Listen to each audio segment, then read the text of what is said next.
हम डिस्कशन कर रहे हैं आरजेएस मेंस के क्वेश्चन है संपत्ति अंतरण अधिनियम 1882 से संबंधित। प्रश्न 1, शब्द अनुप्रमाणित से आप क्या समझते हैं?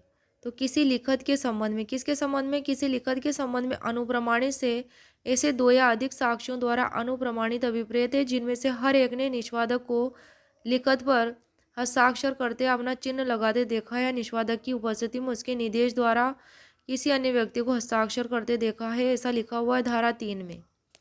नेक्स्ट है क्वेश्चन 2, शब्द अनुयोज्य दावे से क्या अभिप्राय है?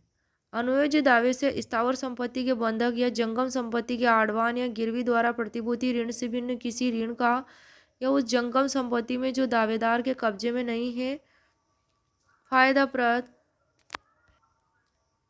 फायदाप्रद हित का ऐसा दावा अभिप्रेत है जिसे सिविल न्यायालय अनुतोष देने के लिए आधार मानता है। धारा 3 में अनुयोज्य दावे के बारे में कहा गया है संपत्ति अंतरण अधिनियम 1882 धारा 3 में ऐसा कहा गया है। नेक्स्ट है क्वेश्चन 3, संपत्ति के अंतरण की परिभाषा दीजिए। संपत्ति के अंतरण से ऐसा कार्य अभिप्रेत है जिसके द्वारा कोई जीवित व्यक्ति, कैसा व्यक्ति?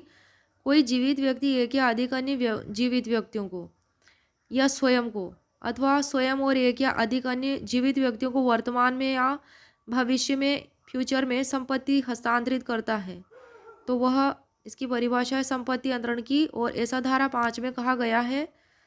नेक्स्ट है क्वेश्चन 4, वह कौन सी संपत्ति है जिसका अंतरण नहीं किया जा सकता? तो धारा 6 क से लेकर के धारा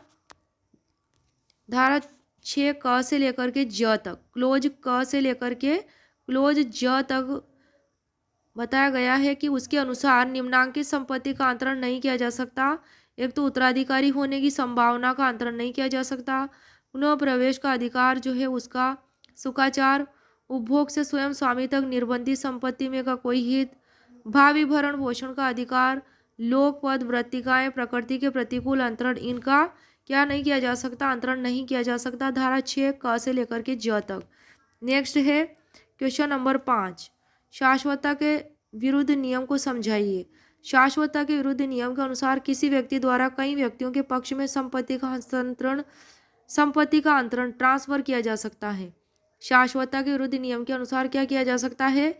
किसी व्यक्ति द्वारा कई व्यक्तियों के पक्ष में, कितने व्यक्तियों के? कई व्यक्तियों के पक्ष में संपत्ति का अंतरण किया जा सकता है, लेकिन अंतिम अंतरिति के संपत्ति में हित निरहित होने को उसके वयस्कता की आयु प्राप्त करने के बाद टाला नहीं जा सकता। क्या नहीं टाला जा सकता? अंतिम अंतरिति की संपत्ति में जो हित है वह निरहित होने को उसके वयस्कता की आयु प्राप्त करने के बाद नहीं टाला जा सकता, उसको देना ही होगा। नेक्स्ट है क्वेश्चन नंबर 6, शाश्वतता के विरुद्ध नियम के उदाहरण समझाइए। क एक संपत्ति ख, ग और घ आदि के पक्ष में उनके जीवन काल तक के लिए अंतरित करता है। क्या है इसमें? तो क एक संपत्ति ख, ग और घ आदि के पक्ष में उनके जीवन काल तक के लिए अंतरित करता है। अंतिम अंतरिति घ का ज्येष्ठ पुत्र क्या है? ङ है। या ङ के जन्म लेते ही उसके संपत्ति में उसका हित निहित हो जाएगा, चाहे अंतरण के समय वह अजन्मा हो। अवयस्कता तक ङ का हित समाश्रित है एवं वयस्कता पर हित निहित हो जाएगा। उसको जब वह वयस्क होगा ङ, तो उसका जो समाश्रित हित है उसका हित समाश्रित और वयस्कता पर उसका हित निहित हो जाएगा। वयस्कता के बाद निहित हित को नहीं टाला जा सकता। जब वो वयस्क होगा तो उसका निहित हित क्या नहीं किया जा सकता? टाला नहीं जा सकता। तो शाश्वतता के विरुद्ध नियम को इस उदाहरण द्वारा समझाया गया है।